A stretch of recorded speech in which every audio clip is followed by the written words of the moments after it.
Amara gripped Chuka's hand tightly as another wave of pain coursed through her. Sweat trickled down her forehead and her breathing came in sharp gasps. "Chuka, I am scared," she whispered, her voice trembling. Chuka kissed her forehead gently. "Everything will be fine, Amara. We've prayed for this moment. Soon, our baby will be in our arms." A doctor, Dr. Okeke, entered the room, his expression calm and reassuring. "Are you ready, Amara? It's time to meet your babies." Amara's eyes widened. "Babies?" she asked in confusion. "I thought I was only expecting one." Dr. Okeke gave her a smile. "It seems you were in for a surprise. You are having twins, a boy and a girl." Tears filled Amara's eyes, and Chuka let out a joyous laugh. But in the midst of their happiness, a shadow loomed. When the babies were delivered, Amara held her son, her heart swelling with love.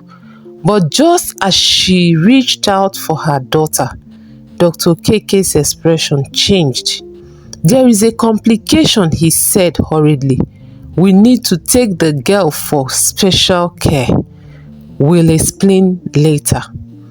Too exhausted to argue, Amara nodded weakly. Chuka watched as a nurse carried the baby girl out of the room. Something felt wrong, but he couldn't put his finger on it. Little did they know their daughter was not in need of medical attention. Instead, Dr. Keke had taken her to another couple, Ngozi and Emeka, who had been married for years without a child. They had given up hope of having a baby, and in an act of deception, Dr. Keke had gifted them Amara, Chuka's daughter, for a prize.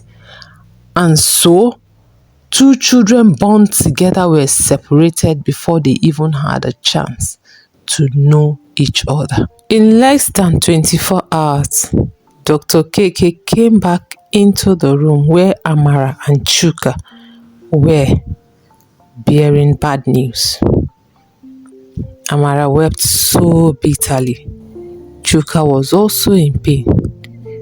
They wept for their lost daughter. But after a while, they had to move on. Life goes on. Years passed by, and both children grew up in different worlds. Chijioke, the twin boy, was raised in a warm and loving home by Amara and Chuka. He grew into a strong, intelligent young man with a kind heart.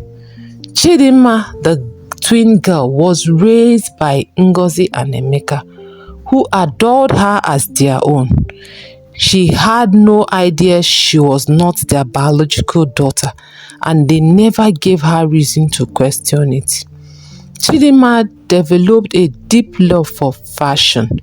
From a young age, she would sketch dresses and dream of becoming a designer. When she was old enough, she found an apprenticeship at a well-known fashion house, one that by fate's hand belonged to none other than Amara, the mother she never knew. On her first day, Chidinma nervously introduced herself to the owner. "Thank you for this opportunity, ma'am. I promise to work hard," she said. Amara, now a successful fashion designer, smiled warmly at her. "I have a feeling you'll do great here. Chidinma, you remind me of someone, though I can't quite place who." As weeks turned into months, Chidinma excelled in her work. She absorbed every lesson, her designs growing more impressive by the day. But soon people began to notice something unusual. Have you noticed how much Chidinma looks like Madam Ngozi? One of the tailors whispered. Another nodded. It's uncanny. It's like they are mother and daughter.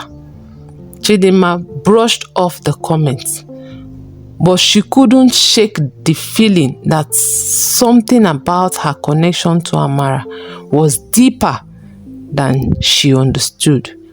Amara too found herself drawn to the girl in a way she couldn't explain. Then the whispers turned into questions. One day a customer overheard a conversation and asked, "When is your birthday, Chidinma?" Chidinma smiled. 10th April. Silence fell in the room. Wait, another apprentice said, eyes widening. That's the same date of birth as Chijioke. The word sent a shiver down Amara's spine. She turned to look at Chidinma, her mind racing. It was impossible, wasn't it? Meanwhile, Dr. Keke, now an old man, sat alone in his home, tormented by guilt. He had carried the secret for too long, and it was time to confess. He picked up his phone and made a call.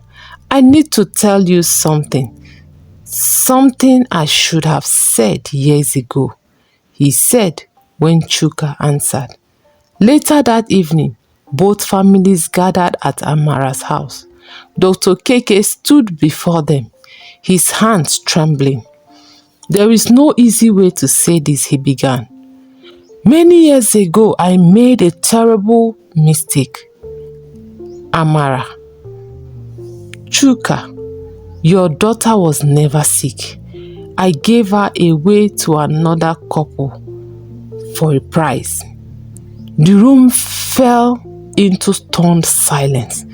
Chidinma looked at him in disbelief. What are you saying? Dr. Keke turned to Ngozi and Emeka. Chidinma, she's not your biological daughter. You know that. She was born a twin, and her real parents are standing right here. Amara gasped, tears streaming down her face. Dr. Keke still pleading for mercy and forgiveness from Amara and Chuka when Amara cut in. I don't understand you, doctor. If this is my daughter, then who was the dead child you gave us, saying our daughter is dead? Can you tell us exactly what happened? And Dr. Keke began to narrate the story. He had already made arrangements with Ngozi and Emeka, but there was nothing he could do. But while he was trying to receive the twin babies, he had a news that another woman had a twins, and one of those twins died in the process of labor. So they quickly took the dead child of the other woman, who never knew she was having twins, and quickly swapped that dead child, giving that dead child to Amara and Chuka, thereby taking Amara's daughter, who is hale and hearty, and fulfilling his evil plan with Ngozi and Emeka. He further went to say, I am sorry. I made a grave mistake. I made a serious mistake. Please forgive me. My baby girl, all these years, Chidinma's heart pounded. It felt like the ground beneath her had vanished. This can't be true, she whispered. But as she looked at Chijioke, she saw the truth written all over his face. They had the same eyes, the same smile, and their birthday, 10th April, was not a coincidence.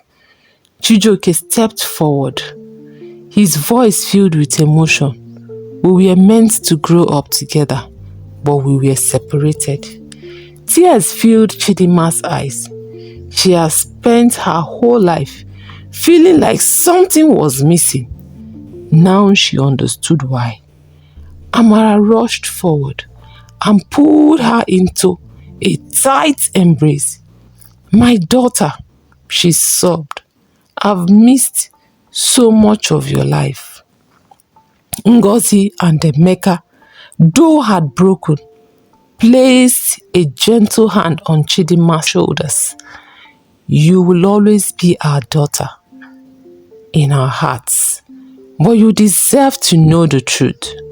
Chidima looked at both families, her heart torn yet full. She had two sets of parents, two families who loved her. And most importantly, she had a twin brother she never knew existed. In the days that followed, both families worked to heal the wound of the past. Dr. Keke, filled with remorse, begged for forgiveness. "I am so sorry," he said, voice shaking. "Please forgive me." Though the pain was still fresh, Amara and Chuka chose to forgive him. "Anger won't change the past," Chuka said, "but at least we have our family together now." Chidima and Chijoge grew close, their bond strengthening with each passing day. Though they had lost years together, they were determined to make up for lost time. Inspired by her newfound family, Chidima opened her own fashion house with Amara's guidance. Together, they created stunning designs, blending their talent into something extraordinary. As the family sat together for dinner one evening, laughter filled the air. Chidima looked around at the faces of the people who loved her. "It wasn't the journey I expected," she said, smiling, "but I wouldn't change where I am now." And with that, the twins, once separated by fate, were finally reunited, bound by love stronger than any force in the world.